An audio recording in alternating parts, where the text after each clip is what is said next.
સુરતમાં કરુણા ગૌમાતા ટ્રસ્ટ દ્વારા ગૌમાતાને રાષ્ટ્રમાતાનો દરજ્જો આપવાની માંગ અને ગૌ સંરક્ષણના સંકલ્પ સાથે ભવ્ય જનજાગૃતિ રેલીનું આયોજન કરવામાં આવ્યું હતું। આ વિશાળ રેલી અને અભિયાન દરમિયાન સંતો મહાત્માઓના સાનિધ્યમાં મોટી સંખ્યામાં ગૌભક્તો, યુવાનો, મહિલાઓ અને શ્રેષ્ઠીઓ જોડાયા હતા। રેલીના માધ્યમથી દેશમાં ગૌવંશની સુરક્ષા સુનિશ્ચિત કરવા અને ગૌમાતાને રાષ્ટ્રીય સ્તરે સર્વોચ્ચ માન સન્માન મળે તે માટે ભારતના રાષ્ટ્રપતિ, વડાપ્રધાન અને મુખ્યમંત્રીના નામે જિલ્લા વહીવટીતંત્રને આવેદનપત્ર પાઠવવામાં આવ્યું હતું। ગૌ સેવા અને સનાતન સંસ્કૃતિના આંદોલનમાં ગૌ ભક્તો દ્વારા વિવિધ પ્રવૃત્તિઓ અને પ્રદર્શનો દ્વારા ગૌ સેવાનો સંદેશ જન જન સુધી પહોંચાડવામાં આવ્યો હતો।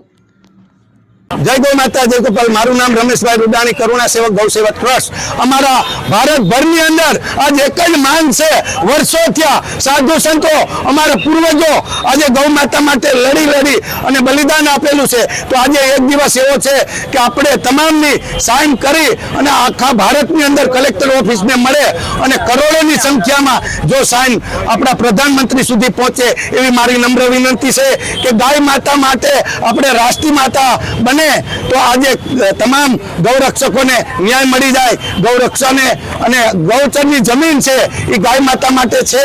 તો માત્ર ને માત્ર કલેક્ટર શ્રીને અમે આવેદનપત્ર આપી રહ્યા છે કે ગાયને રાષ્ટ્રીય માતા બને અને શાંતિપૂર્વક અમારી રેલી નીકળી છે।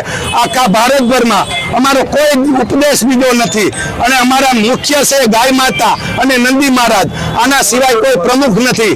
તો માત્ર મારે આપ સૌને વિનંતી છે કે ગાયને રાષ્ટ્રીય માતા जल्दी में जल्दी बनावे एवी अमारी मांग से प्रधान श्री ने अमारी मांग से कि गाय ने राष्ट्रीय माता नो दर्जो मळे।